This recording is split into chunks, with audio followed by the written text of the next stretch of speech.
할렐루야. 우리 옆 사람 인사합시다. 기도하며 사셨습니까? 아멘. 기도하며 사신 줄로 믿습니다. 문제를 만날 때마다 뭐 하라 그랬어요? 하나님께 기도합시다. 하나님께 기도하면 하나님이 도와주시고 또 우리를 인도하신다라고 약속하셨어요. 약속을 의지하고 나가는 거죠. 자, 오늘 누가복음 15장 말씀을 통해서 주님이 주신 위대한 사명이라고 하는 제목으로 말씀을 좀 나누고자 합니다. 누가복음 15장을 보면 여러 가지 비유가 나오죠. 첫 번째 비유가 잃어버린 양을 찾는 목자의 비유, 잃어버린 양을 찾는다. 두 번째는 뭐예요? 잃어버린 드라크마를 찾는 여인이 나오죠. 잃어버린 드라크마. 그 다음에 세 번째 비유가 집 나간 아들 탕자를 찾는 아버지의 마음. 그렇죠. 기다리는 아버지의 마음. 그 다음에 마지막 비유가 하나가 나오는데 그게 뭐냐면 맏아들의 비유다 이렇게 나와요. 맏아들의 비유. 이것이 누가복음 15장의 결론적인 부분입니다. 예를 들어서 탕자의 비유, 집 나간 탕자 있죠. 집 나간 탕자의 비유를 들을 때 제일 싫어하는 존재가 누구일까요? 탕자의 비유에서 제일 싫어하는 존재가 나와요. 그게 누구죠? 송아지예요, 송아지. 왜냐? 둘째 아들 돌아왔는데 아버지가 누구 잡아버렸어요? 송아지를 잡았어. 그러니까 이 비유를 들을 때마다 송아지는 두려움과 떨림 가운데 있는 거예요.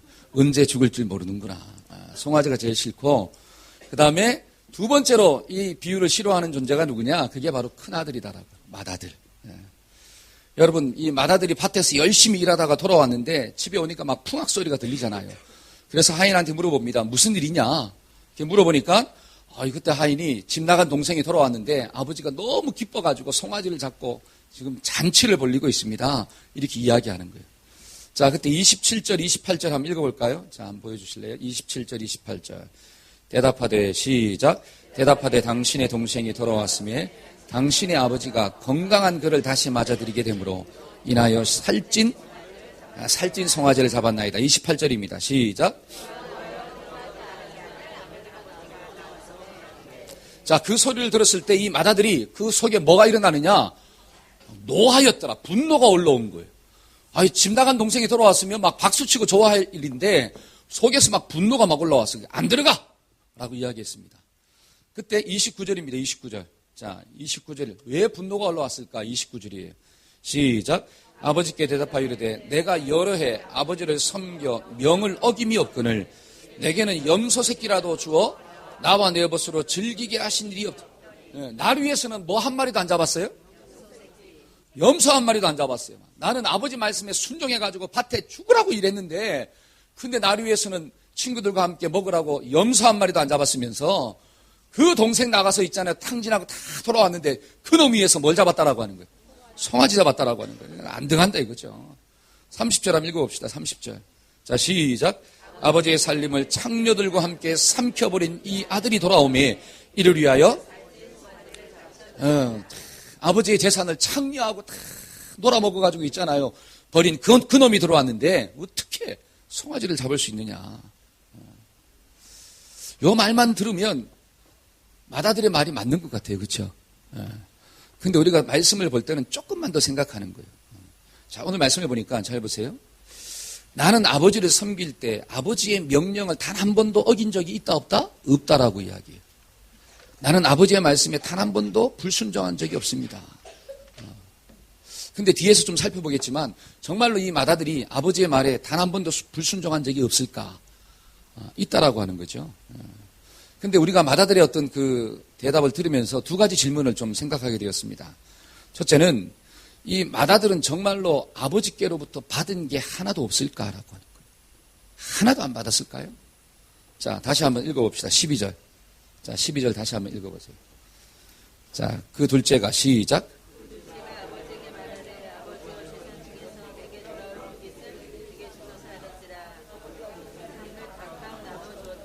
자, 여기서 중요한 게 나오죠. 그 둘째 아들이 아버지한테 가서 뭐라고 이야기하느냐.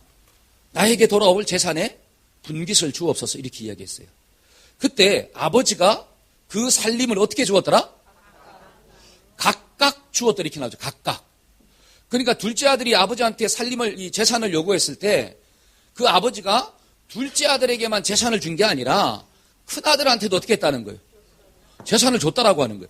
각각 나누어 주었더니 이렇게 나오죠. 그러니까 이 맏아들은 아버지께로부터 받은 게 없는 게 아니라 이미 재산을 물려 받았다라고 하는 거죠. 그 다음에 또 31절 한번 볼까요? 31절. 아버지가 이르되, 시작. 아버지가 이르되, 예, 너는 항상 나와 함께 있으니 내 것이 다 너의 것이다. 이렇게 나와요. 내 것이 다 누구의 것이다? 네 거다라고 하는 거죠. 그러니까 이 맏아들은 아버지께로부터 받은 게 없는 게 아니라 엄청나게 많은 것들을 받았다라고 하는 사실이에요. 그 다음에 또 아버지와 지금 함께 있기 때문에 아버지께 있는 것도 누구 거라고 하는 거예요? 내 거라고 하는 거죠. 근데 이 둘째 아들은 아버지 품을 떠났기 때문에 아버지의 것이 자기께 돼야 안 돼요? 안 된다라고 하는 것입니다. 다른 말로 하면 둘째 아들보다 맏아들이 훨씬 더 많이 받았다라고 하는 거예요. 이게 좀 깨달아져야 돼요. 근데 이 맏아들은 아버지께 받은 게 있다 없다? 없다라고 생각하는 거예요. 아버지께로부터 받은 것이 많음에도 불구하고 없다라고 생각하니까 그 마음이 넓어요, 좁아요? 좁아지는 거예요. 여러분들은 하나님께 받은 은혜가 있습니까? 네. 할렐루야. 제가 좀 전에 얘기했는데 없다 그러면 큰일 나겠죠. 하나님께로부터 받은 것이 많은 줄로 믿습니다. 아멘. 그래야지 우리의 마음 가운데 뭐가 일어나느냐? 여유가 생기는 거예요. 여유가. 집 나간 둘째 아들이 돌아왔을 때, 야, 너무너무 좋다. 반겨줄 수 있다라고 하는 거죠. 근데 이 맏아들은 아버지께로부터 받은 것이 많았음에도 불구하고 그것을 기억하지 못하고 살은 거예요. 그거는 당연하다고 생각한 거예요. 당연하다. 아니죠. 하나님의 은혜인 줄로 믿습니다. 아멘. 두 번째로 또 질문할 게 있는 게 뭐냐. 정말로 맏아들이 아버지의 명령을 다 지켰냐라고 하는 거예요. 정말로. 29절 다시 한번 읽어봅시다. 29절. 아버지께 시작. 아버지께 대답하여 이르되 내가 여러 해 아버지를 섬겨 명을 어김이 없거늘 내게는 염소 새끼라도 주어 나와 내 벗으로 즐기게 하신 일이 없더니. 정말로 이 맏아들이 아버지의 모든 계명을 지켰을까요? 저는 오늘 이 두 가지를 좀 생각할 거예요. 이 맏아들은 아버지의 가장 큰 계명 두 가지를 어긴 거예요.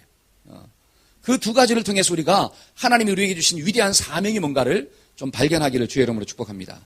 첫 번째로 이 맏아들이 어긴 첫 번째 명령이 뭐냐? 한번 따라해 봅시다. 내 동생 찾아와라. 시작. 누구 찾아와라? 네 동생이 지금 어떻게 됐어요? 집 나갔잖아요. 아버지 품이 싫다고 집을 나갔잖아요. 그러면 잘 보세요. 그 아버지의 마음은 어떤 마음일까요? 이 아들을 향해서, 큰 아들을 향해서 어떤 마음을 가지고 있을까요? 이 아들이 밭에 나가서 열심히 혼자 일하는 걸 원할까요? 이 아들이 혼자 열심히 잘 살고 잘 먹고 성공하는 걸 그 아버지가 원할까요? 아니면 그 집 나간 동생을 좀 찾아러 가서 정말 생고생하고 있을 텐데 그 동생 좀 만나서 위로하고 마음을 좀 돌이켜서 어디로 좀 데려와라? 집으로 좀 데려와라. 그게 아버지의 가장 간절한 마음이다라고 하는 거예요. 아버지는 누구를 기다리고 있느냐? 오매불망 누구요? 집 나간 둘째 아들이 빨리 돌아오기를 기다리고 있다라고 하는 거예요. 이게 아버지의 마음인 줄로 믿습니다. 그런데 이 맏아들은 그런 아버지의 마음을 전혀 몰라주고 어떻게 해요? 밭에 나가서 혼자 열심히 일했다라고 하는 거죠. 혼자 열심히 최선을 다하여 충성스럽게 살았다라고 하는 거예요. 동생은 나가서 고생을 하든지 말든지 죽든지 말든지 나랑 상관이 있어요 없어요? 없다라고 하는 거야. 누구만 잘 살면 돼? 나만 잘 살면 돼. 이런 생각을 하고 있는 사람들이 혹시 이 자리에 있다면 나는 누구에 속하는구나? 맏아들에 속한다. 저와 여러분들이 열심히 살아야 합니다. 근데 하나님은 우리를 향한 하나님의 마음은 열심히 사는 게 아니에요. 그보다 더 큰 마음이 있는데 집 나간 동생 좀 찾아오는 거예요. 할렐루야. 저와 여러분들이 이런 하나님의 마음을 좀 깨달으시기를 주의 이름으로 축복합니다. 여러분 누가복음 15장에 나오는 이 비유 중에서 쫙 비유가 나오는데 공통된 특징이 뭐냐? 자, 잃어버린 양이죠. 잃어버린 양. 잃어버린 양을 찾아서 목자가 나가거든요. 그 다음에 잃어버린 드라크마. 드라크마는 화폐의 단위예요. 그러니까 돈 잃어버렸으니까 막 이 여인이 막 어떻게 찾는 거예요? 온 집안을 다 뒤지는 거야. 돈 하나 잃어버려도 막 찾는 거예요. 집 나간 둘째 아들 기다리는 아버지의 마음. 여기에 공통된 주제가 뭐냐면 잃어버린 자를 찾는다라고 하는 사실이에요. 이게 누구의 마음일까요? 하나님의 마음인 줄로 믿습니다.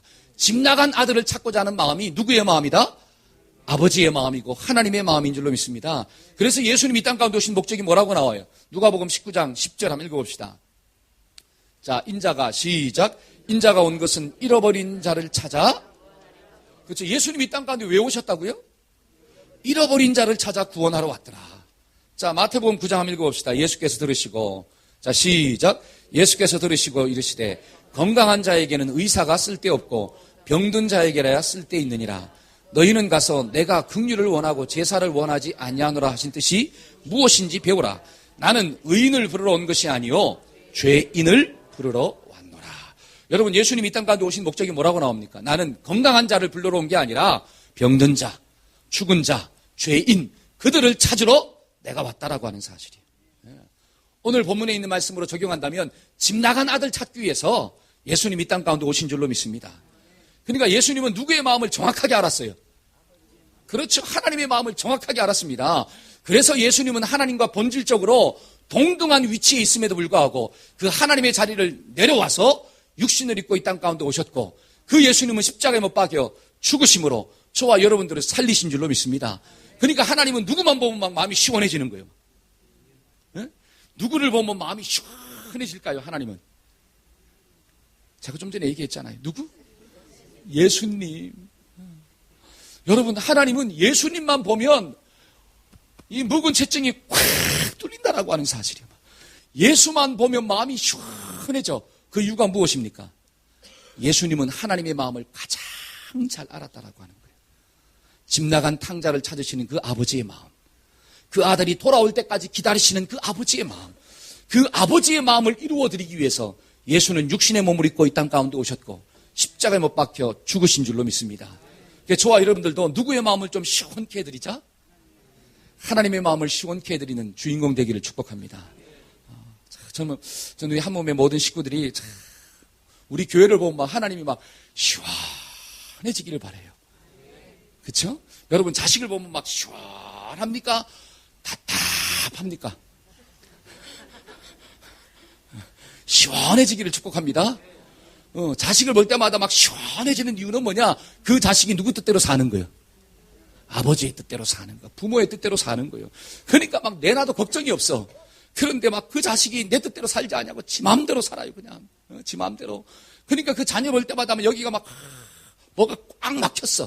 그렇죠? 오늘 이 꽉 막힌 게 예수의 이름으로 뚫어질지어다. 아멘. 주님을 봐야 됩니다. 그래서 우리가 먼저 하나님의 마음을 시원케 해드리면 하나님도 내 마음을 시원케 해주실 줄로 믿습니다. 자, 본문의 1절 한번 볼까요? 자, 1절입니다. 자, 모든 세리와 죄인들이 한번 읽어봅시다. 시작. 모든 세리와 죄인들이 말씀을 들으러 가까이 왔으니. 잘 보세요. 세리와 죄인들이 말씀을 들으러 왔대요. 세리와 죄인들은 다른 말로 아버지의 품을 떠난 둘째 아들과 같은 존재들이에요. 자, 2절입니다. 2절. 바리새인과 시작.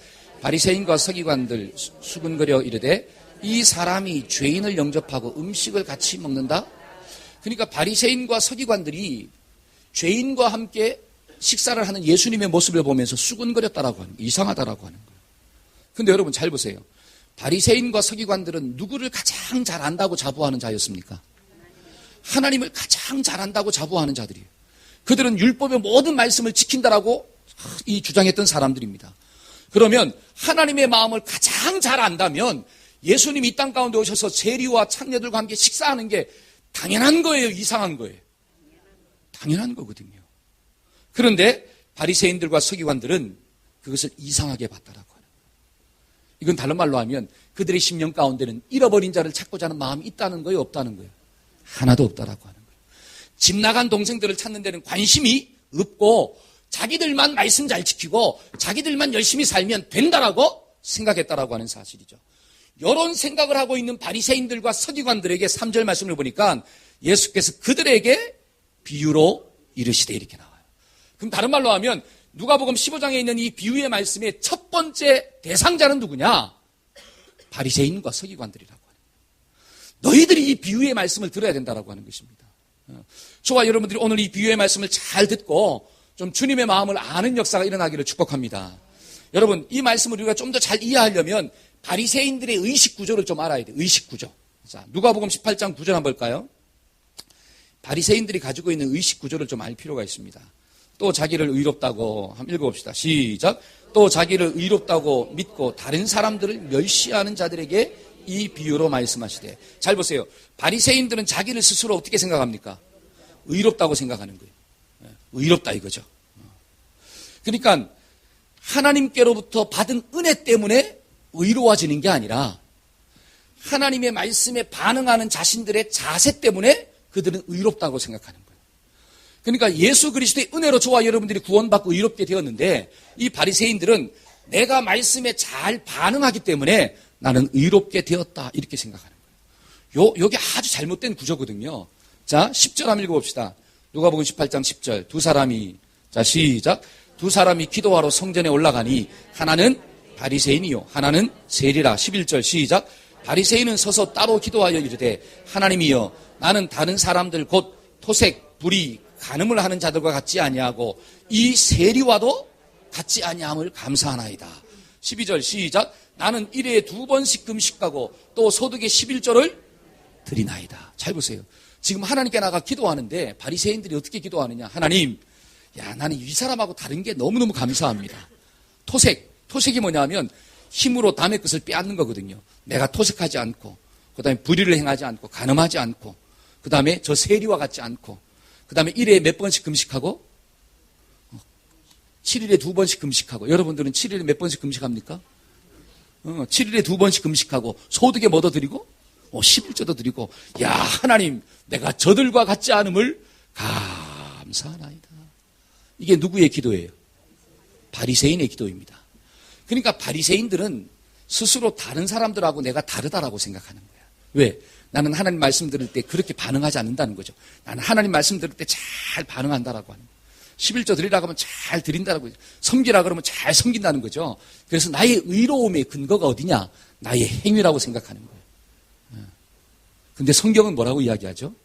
너의 의로움의 근거가 너의 행위가 아니라 하나님의 은혜다라고 하는 사실이에요. 은혜. 저와 여러분들이 이런 영적 가치관들이 좀 있어지기를 축복합니다. 그러면 우리가 토색하면 안 되잖아요. 그렇죠? 내가 힘이 있다고 해서 남의 것을 빼앗으면 돼요, 안 돼요? 안 되는 거예요. 불의를 행하면 돼요, 안 돼요? 안 되는 거예요. 금식기도 해야 돼요, 안 해야 돼요? 안 해야 돼요? 문제를 만나면 좀 하기를 주의 이름으로 축복합니다. 금식기도 해야 되고, 여러분 간음하면 돼요, 안 돼요? 11조 빼먹으면 돼요, 안 돼요? 안 되잖아요. 그러니까 이것은 정상적인 거예요. 다른 말로 구별된 삶을 사는 자체가 잘못된 게 아니라는 거예요. 이걸 좀 아셔야 돼요.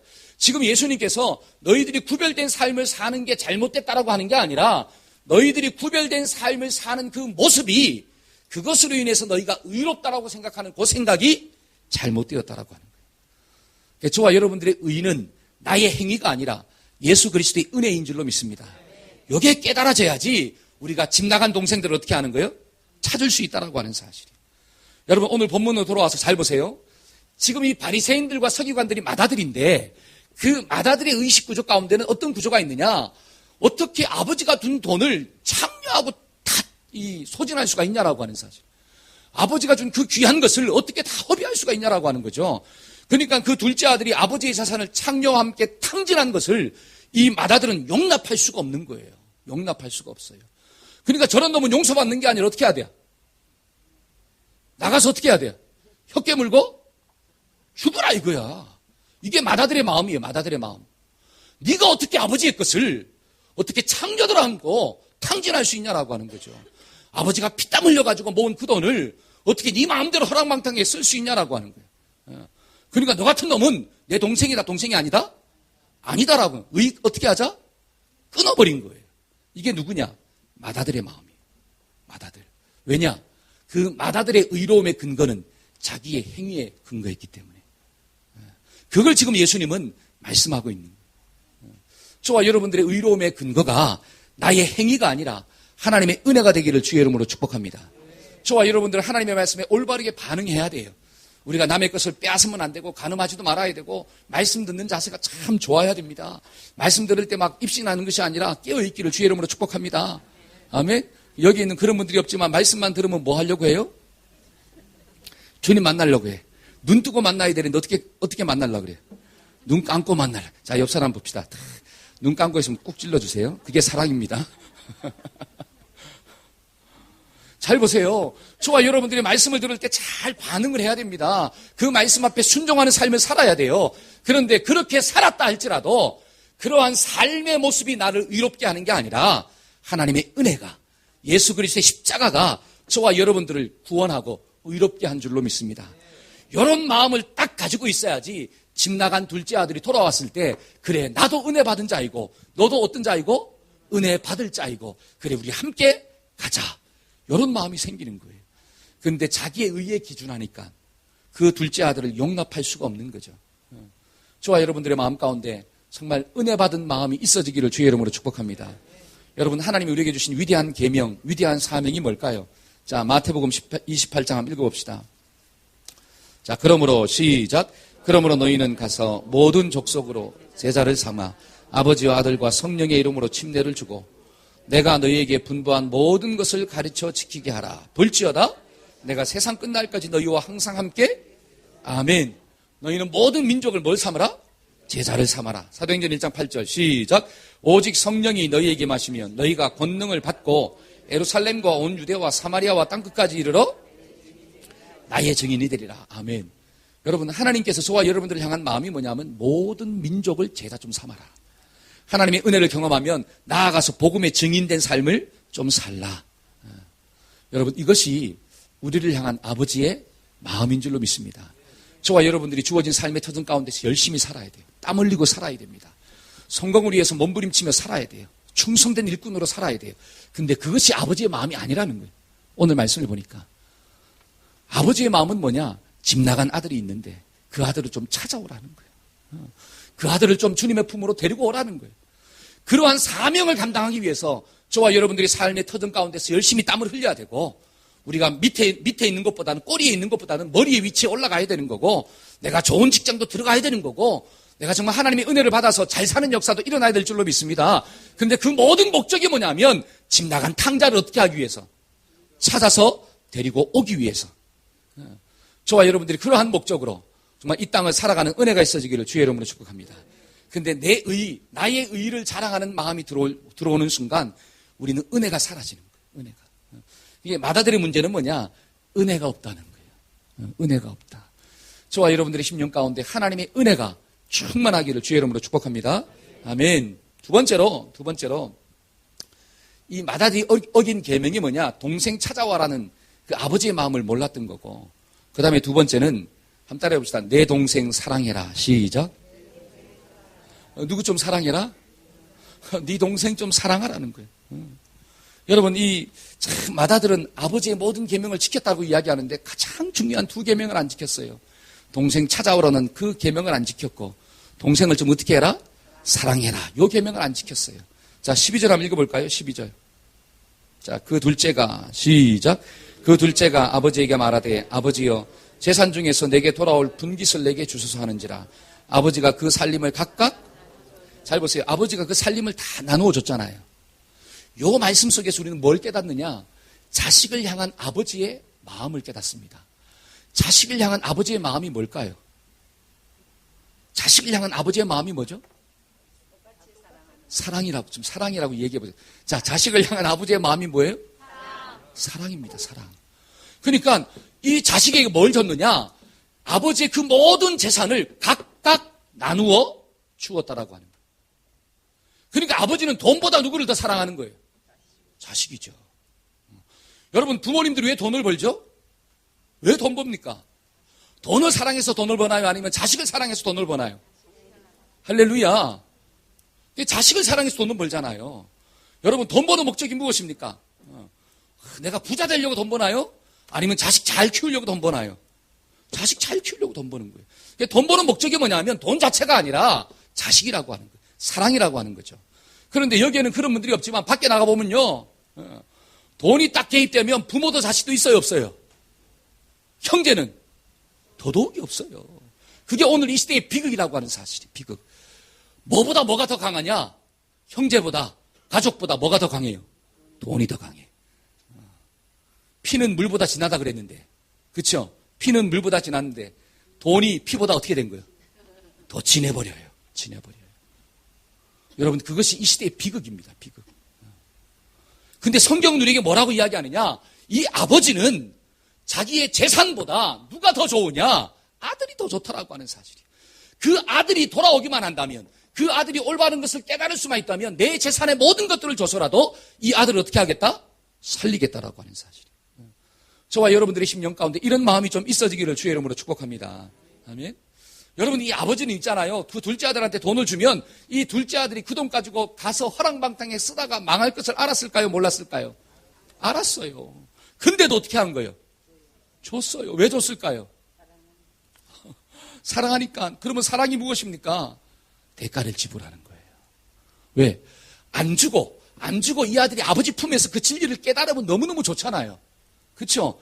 허랑방탕하게 쓰지 아니하고 미리 깨달으면 얼마나 좋습니까? 근데 이 아들을 보니까 미리 깨달을 싹시 있어요, 없어요? 없는 거야, 이게. 그러니까 직접 어떻게 해야 된다는 거예요? 직접 경험을 해봐야 된다라고 하는 거죠. 그러니까 아버지는 이 돈을 다 엉뚱하게 쓸 것을 알면서도 이 아들이 깨닫고 돌아올 것을 기대하며 인생의 수업료로 그 돈을 지불한 거예요. 그게 바로 사랑이라고 하는 것입니다. 사랑. 제가 예전에도 한번 간증했지만 제가 결혼한 지 얼마가 되지 않아가지고 선교단체에서 사역을 했습니다. 그때 제가 보조 태권도 사범으로 이렇게 했거든요. 보조 태권도 사범. 지금은 몸이 좀 불었지만 그때는 날렵했어요. 그때는 막 이중엽 차기도 하고요. 막 턴도 차고요. 지금은 못 돌지만 잘 나갔다라고 하는 사실이죠.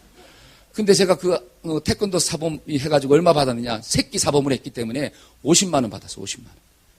50만 원 받아가지고 생활한다는 게 너무너무 어렵더라고요. 그래서 그때 선배가 딱 만났어. 대학교 때 이제 만났던 그 선배인데요. 그 선배가 하는 말이 나에게 2천만 원만 투자하면 한 달에 100만 원씩 준다는 거예요.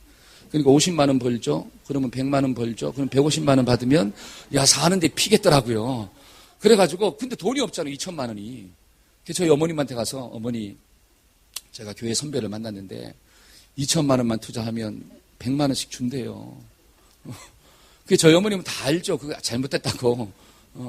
근데 저희 어머님도 돈도 없으니까 그때 아버님이 돌아가시고 남은 부잣돈이 장례 치르고 남은 부잣돈이 2천만 원이 있었어요.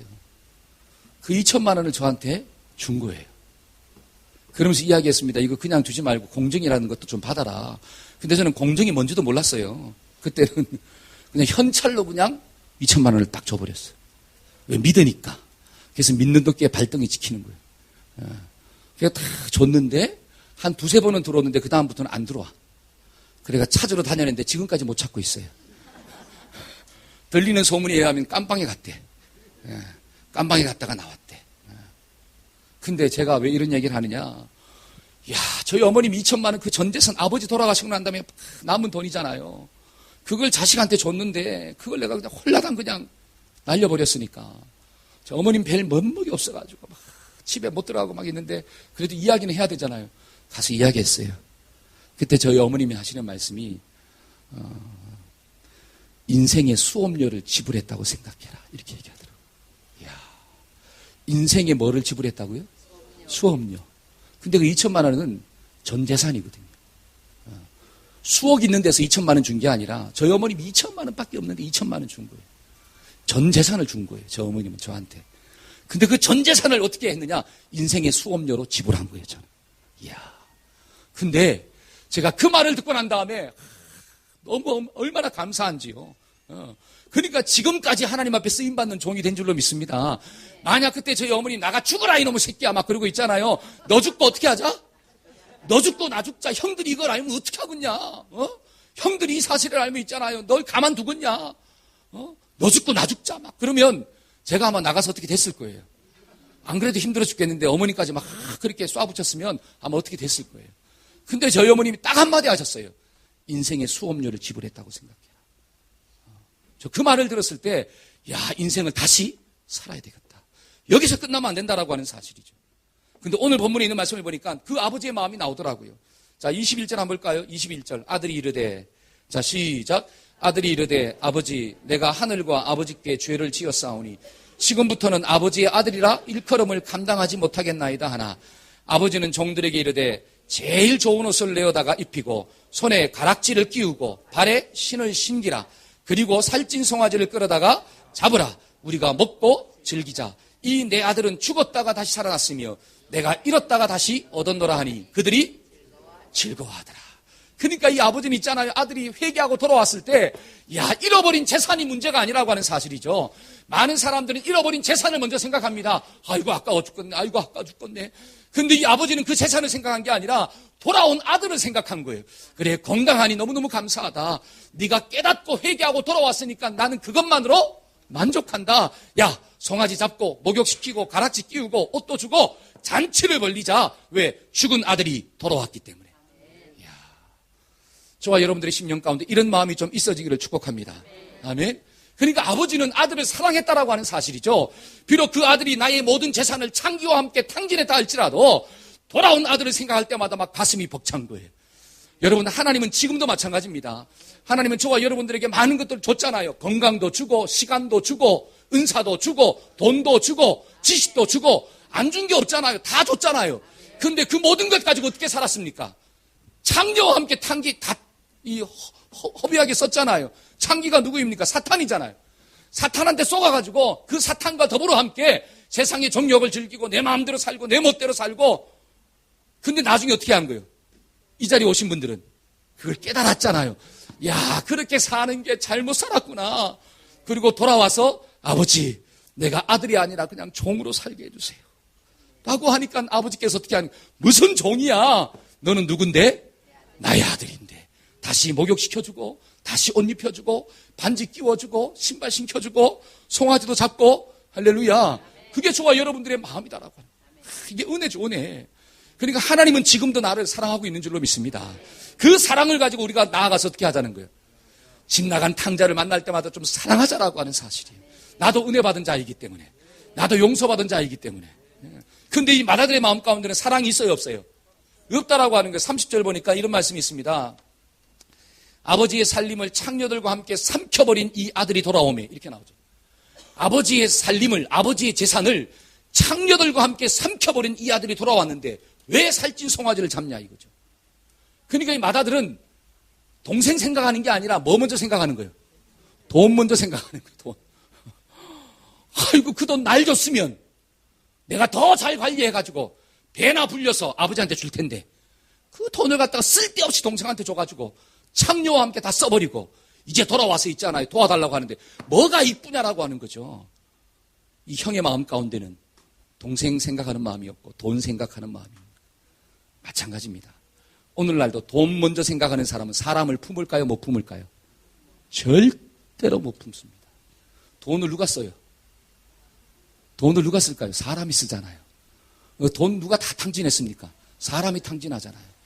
내 돈을 또 누가 탕진했어요? 사람이 탕진했잖아요. 그러니까 그 사람이 이뻐요, 안 이뻐요? 안 이쁜 거예요. 저와 여러분들은 돈보다 사람이 먼저 보이기를 주의 이름으로 축복합니다. 아멘. 이게 은혜죠. 그리고 또 오늘 말씀을 보니까 잘 보세요. 32절 한번 읽어볼까요? 32절. 이 내 동생은, 시작. 이 내 동생은 죽었다가 살아났으며 내가 잃었다가 얻었기로 우리가 즐거워하고 기뻐하는 것이 마땅하다 하니라. 잘 보세요. 아버지는, 절 보세요. 아버지는 이 맏아들한테 집 나간 이 둘째 아들을 뭐로 소개하느냐? 네 동생이다라고, 네 동생. 그쵸? 너의 동생이라고 이야기합니다. 근데 이 맏아들은 뭐라고 이야기하느냐? 나의 동생이 아니라 아버지의 아들입니다. 이렇게 나와요. 이해가세요? 아버지는 지금 형한테 뭐라고 이야기하느냐? 야, 집 나갔다 돌아온 이 사람이 네 동생 아니냐? 네 동생. 너랑 피를 같이 나누는 네 형제다라고 하는 거죠. 근데 이 맏아들은 어떻게 이야기하느냐? 이건 내 동생 아니다 이거죠. 이거는 누구다? 아버지 아들이지. 나랑은 상관없다라고 하는 거예요. 사랑하는 마음이 있어요, 없어요? 없다라고. 왜? 내 동생으로 영접하지 않는다라고 하는 거죠. 아버지 아들은 될지언정 내 동생은 안 된다라고 하는 거예요. 이게 누구의 마음이요? 바리새인과 서기관들의 마음이었습니다. 세리와 창녀들이 어떻게 나와 함께 할 수 있냐라고 하는 거죠. 그들은 절대로 나와 함께 할 수 없는 존재들이에요. 그러니까 이 바리새인들과 서기관들은 세리와 창녀들에게 전도할 마음을 조금도 가지고 있지 않았어요. 그들은 하나님의 저주를 받아 죽어야 할 자예요. 근데 지금 예수님이 그들을 찾아가서 같이 밥 먹고 같이 식사하니까 이게 도통 이해가 안 되는 거예요. 그래서 예수님께서 이 비유를 들어서 이야기하는 거예요. 그들은 누구다? 너의 동생이다라고 하는 거예요. 너의 동생이다. 여러분, 집 나간 동생들 많죠? 동생으로 생각하십니까? 왜 아멘이 없지? 제발 동생으로 생각하기를 주의 이름으로 축복합니다. 내 형이고 내 아버지고 내 어머니고 내 누이고 내 동생이에요. 그러니까 그들이 주님께 돌아온다는 게 얼마나 감사해요. 돌아올 때마다 좀 심령 가운데 감사가 충만하기를 소원합니다. 예, 사랑하는 마음이 있어야지 다 돌이킬 수 있다라고. 저는 마지막으로 한 예화를 들고 마치고자 합니다. 저는 여러분들에게 한 여인을 좀 소개하고 싶어요. 이 이름이 누구냐? 유석경 전도사예요. 유석경 전도사. 이 여인은 서울대 불문과를 졸업했다고 합니다. 서울대 불문과를 졸업하고 사법고시를 준비하다가 아버지가 암으로 갑작스럽게 돌아가셨어요. 그래서 2010년도에 미국 전도 세미나를 참석합니다. 미국 전도 세미나를 참석해서 거기서 은혜를 받고 야, 나의 남은 인생을 정말 가장 기뻐하는 일에 좀 올인하자. 그게 뭐냐? 내가 선교사로 헌신해야 되겠다 하고 선교사로 헌신하고 미국으로 가서 신학 공부를 하기 시작합니다. 이제 마지막 한 학기가 남았어요. 그래서 이제 고국으로 돌아와서 전도사 인턴 생활을 좀 하고 졸업하려고 그가 섬겼던 지구촌 교회 가서 대학부 전도사를 합니다. 근데 건강진단을 받았어요. 건강진단을 받았는데 의사가 뭐라고 이야기하느냐? 직장암 말기라는 선고를 받은 거예요. 여러분, 직장암은 너무 고통스러운 거거든요.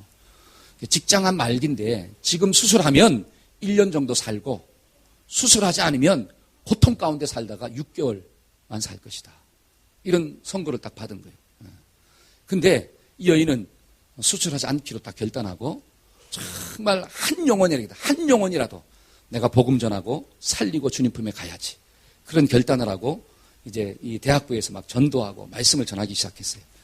이 전도사님의 간증이 막 이게 퍼져나간 거예요. 그래서 많은 데서 간증 강사로 초청하고 했습니다. 근데 많은 사람들이 이렇게 물어봤대요. 하나님을 한 번도 원망해 본 적이 없냐고. 왜 나에게 이런 고통이 왔냐고. 원망해 본 적이 없습니까? 라고 물어보니까 이 여인은 뭐라고 이야기했느냐. 나는 하나님을 한 번도 원망해 본 적이 없습니다.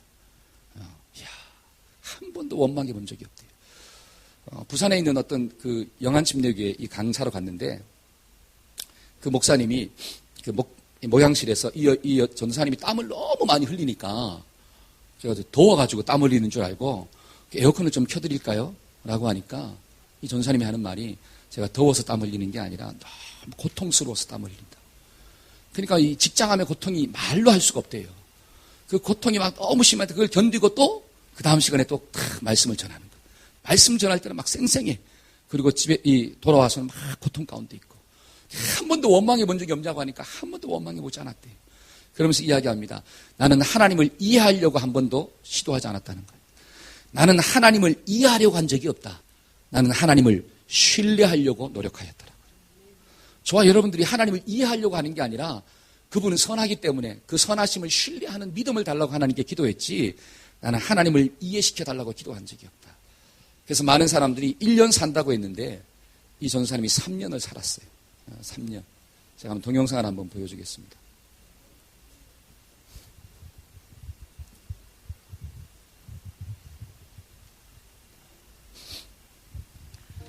의사는 전도사님의 아버님께 짧으면 6개월, 길면 2년의 시간이 남았다고 하였지만 아버님은 2주 후에 돌아가시게 됩니다. 전도사님도 1년의 시한부 인생을 선고하였기 때문에 아버님처럼 2주 후면 죽을 수도 있다고 생각했습니다. 하나님을 원망하지 않냐는 물음에 한 번도 원망하지 않았다고 합니다. 그러나 남들이 알 수 없는 극심한 통증에 시달리고 있는 전도사님, 몸속에 있는 암, 그 창자가 끊어질 것 같은 통증 때문에 잠을 못 자고 싸워야만 했습니다. 그럼에도 불구하고 죽음의 문턱에서 느끼는 평안과 행복을 경험하고 그 고통 속에서도 주님을 찬양하게 됩니다. 매일 새 생명을 주신 주님, 이 고통이 끝났을 때 저를 기다리고 있을 영원한 생명을 주시고 또 그 영원한 생명을 남을 위해 전할 수 있게 해주셔서 감사합니다. 죽는다고 생각하고 기도하니 주님의 마음을 느낄 수 있습니다. 너무 아파서 눈물이 납니다. 얼마나가 아니라 어떻게 사는 것이 중요합니다. 전도사님은 이런 기도를 드립니다. 나는 주님의 은혜 없이는 한 번의 호흡조차도 할 수 없다라는 것을 알게 되었습니다. 단 하루를 살더라도 주님의 뜻대로 복음의 능력을 나타내며 살고 싶습니다. 이 세상에서 가장 아름다운 그 이름, 예수님의 이름으로 기도드립니다. 아멘.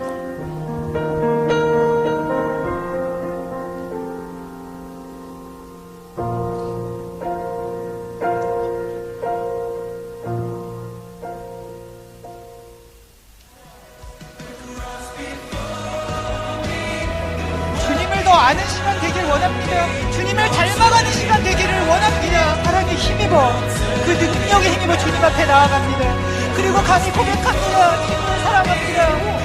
성경에서 이미 말씀해 주셨습니다. 하나님께서 전도에 미련한 것으로 믿게 하는 것을 기뻐하신다고 했습니다.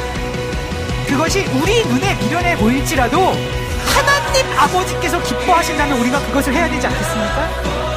우리가 아버지를 사랑합니다 고백한다고 그것이 사랑입니까? 여러분, 저희가 두려워할 것이 없음을 고백합니다. 아버지, 우리가 이전까지 어떻게 살았을지라도 이 시간 결단하면서 새롭게 변화될 수 있도록 주님 저희를 변화시켜 주십시오.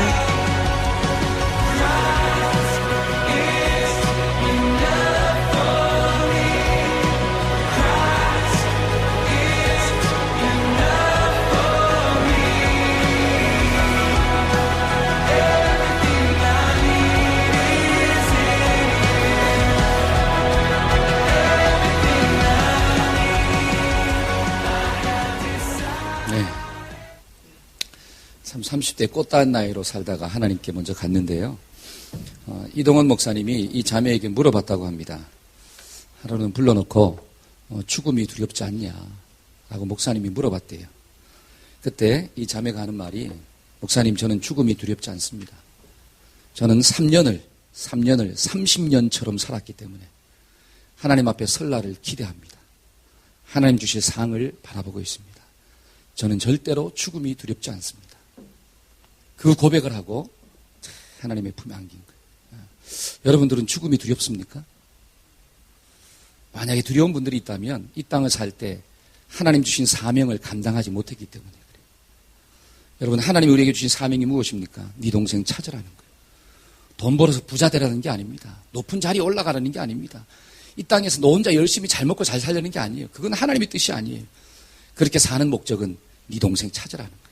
지금도 각기 제 길로, 사망의 길로 가고 있는 그 영혼을 네가 그 자리에서 불려라는 거죠. 그 아버지의 마음을 알고 그 집 나간 네 동생 돌아왔을 때 좀 어떻게 해라? 사랑해라. 여러분, 우리가 이 계명을, 이 사명에 순종하고 살면 단 하루를 살아도 저와 여러분들의 인생은 성공한 인생인 줄로 믿습니다. 아멘. 그런데 이 계명 없이, 이 사명 없이 100년을 살고 200년을 살고 엄청난 좋은 집에 살고 높은 자리에 있다 할지라도 이 사명을 감당하지 않은 인생이라면 죽음의 순간이 왔을 때 그는 두려움 가운데 빠질 수밖에 없는 거예요. 저와 여러분들이 오늘 이 말씀을 꼭 붙잡고, 하나님, 정말 잃어버린 내 동생 찾을 수 있도록 하나님 도와주옵소서. 그들이 회개하고 돌아왔을 때 정죄하고 판단하는 것이 아니라 내가 받은 은혜를 기억하고, 하나님, 나도 저들을 품고 사랑할 수 있도록 도와달라고, 정말 70번에 7번씩 7번에 70번씩 용서하라고 하신 그 예수님의 말씀을 붙잡고, 하나님, 나도 용서하며 저들과 함께 기도하고 살아가는 하나님의 백성 될 수 있도록 도와달라고, 그런 놀라운 결단이 오늘 이 시간에 있어지기를 주의 이름으로 축복합니다. 아멘. 기도하겠습니다.